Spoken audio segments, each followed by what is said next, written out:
Bismillahirrahmanirrahim.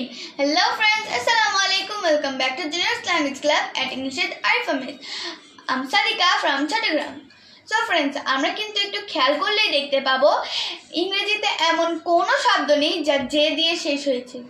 হ্যাঁ, DJ আছে, কিন্তু কোনো এছাড়া আরো অনেক ডিকশনারিতে অনেক যে দিয়ে লাস্ট শব্দ আছে, কিন্তু এছাড়া কি আর আছে?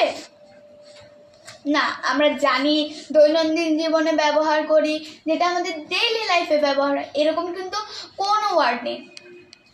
আমরা সব সময় যেটা যে লাস্টে জ উচ্চারণ হইলো আমরা ডিজিই বসিয়ে দিই। যেমন নলেজ, নলেজ আমরা নলেজ কিভাবে লিখি?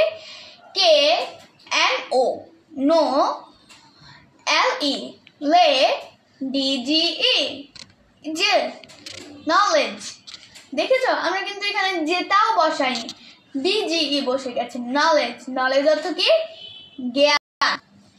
এজ, এজ বয়স না, কারণ এজ ইজিই ওটা হচ্ছে বয়স, ডিজিই দিয়ে আবার কোন এজ?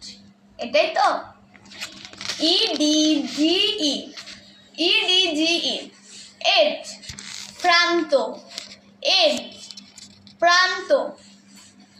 জাজ, জাজেও কিন্তু লাস্টে দিয়ে জেনে, জে ইউ ডি জি ই, জাজেও কিন্তু লাস্টে দিয়ে জেনে। এখন আমরা এটার অর্থ কি? বিচারক, কিন্তু এটা আমাদেরকে মনে রাখতে হবে, কারো নামের ক্ষেত্রে কিন্তু এই রুলসটা ব্যবহার করা হবে না। যেমন রাজ, তাজ এক্সেট্রা। কারো নামের ক্ষেত্রে আমরা এটা ব্যবহার করলে তাদের নামের বানানটা ভুল আসতে পারে, তাই আমাদেরকে মনে রাখতে হবে কারোর নাম ছাড়া অন্য কোনো সময় আমরা ডিজিই বসাবো যেখানে জ উচ্চারণটা আছে। So that's all for today. আল্লাহ হাফেজ।